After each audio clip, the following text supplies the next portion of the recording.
மாமியார் கொடுத்த அழுத்தம் அப்படிங்கிற இதுலயும் நிறைய தகவல் வந்துட்டு இருக்குது.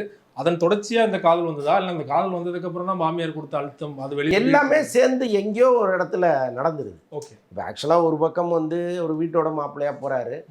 எப்பவுமே வீட்டோட மாப்பிள்ளையா போகும்பொழுது உங்களுடைய சுதந்திரம் பறிக்கப்படும். அவங்க வந்து உங்களை பிள்ளை மாதிரி வச்சிருந்தா கூட எங்கேயோ ஒரு இடத்துல ஏதோ ஒரு நெருடல் வந்துகிட்டே இருக்கும். உங்களுக்கு ஒன்றும் இல்லை, நீங்கள் கோவப்பட வேண்டிய விஷயமாவே இருக்காது, ஆனால் உங்களுக்கு கோவம் வரும். ஸோ அந்த மாதிரி ஒரு சங்கடத்தை இல்லாமல் அவர் வந்து அனுபவிச்சுட்டே இருக்காரு.